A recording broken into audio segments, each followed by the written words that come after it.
Nairobi. Jotend piny Kenya William Ruto golo siem ne jotije sirkal mane otiyo gi oboke mabandia e yudo tije go, ka owacho ni mago gin moko kuom ji ma osekelo sigo mar sirkal e chulo osara. Jotend piny osiemo ji makamago mondo ogwe tao kendo duoko osara ma osechulgi. Ne oloso romo mane okelo kanyakla jokanye twak ewi yore mag duoko piny kwan omenda ma itiyo godo e chulo osara mar jotije sirkal. Jafwambo marwa Chris Owino nigi ler mar wachni.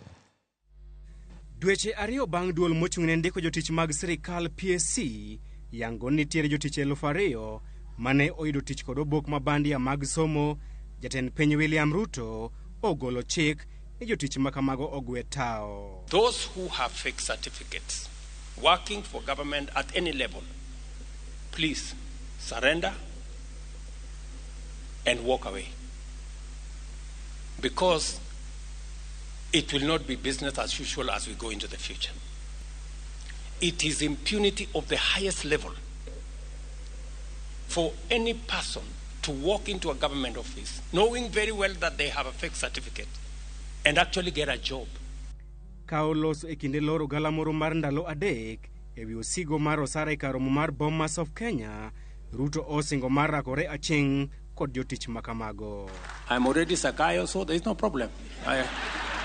If the country is going to get where we want it to go, I don't mind names. Yeah, I don't mind names. So long as we get the country where it should go. Jalub jatend piny Gachagua osiro wach makamano ka olieko ni kata jotelo e sirkal mamalo kod sirkal mag counties ni kod obok mabandia mag somo. Unajua ni mtu wangu, lazima nikwambie ukweli. Watu wengi wako kwa serikali, wengine magavana, wengine heads of department, wengine wamekaa huku, wengine wamekaa na wewe hapa. Makaratasi yao iko dosari. So you will have to make a decision. Na sijui nani atakusaidia. Ewi paro maduoko piny osigo mar osara nyaka atamalo 35 mar yuto mar piny Kenya, Ruto onyiso geno mare ileko makamano dhi chopo kare higa mar 2027. There are agencies, parastatals, institutions that have already achieved this without the target we have set. They confirm to us that with commitment, with determination, with courage, we can achieve this sooner than even 2027. Sani hapa nwanyalo time 2027, 2028. Nikech sani wan percentage marwa en 39%.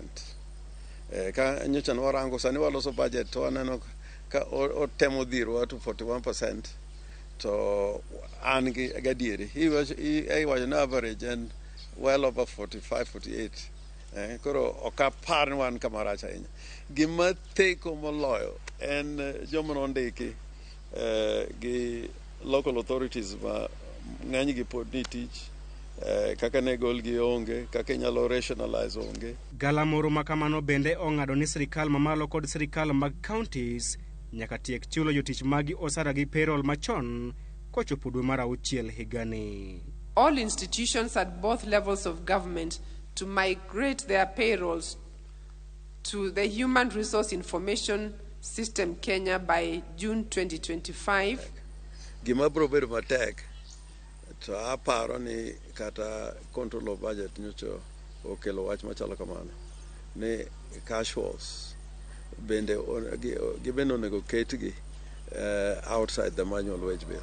Cash for okonego bedi tich in almokalo aparo 3 months or something. Koro ka kokete kanyo to dwaro bang' dweche ariyo kata adek to koro kendi imiye contract manyien katigole. Duol mar SRC ne oyango ni moko kuom counties pod tiyo gi payroll machon e chulo jotich magi osara gino manyayo weche mag mibadhi. Kata odoko ni jatend piny William Ruto osingo mar bedo ng'ala manyime mar neno ni piny owacho mare odwoko piny osigo mar osara nyaka atamalo 35 mar yuto mar piny Kenya kochopo higa mar 2027.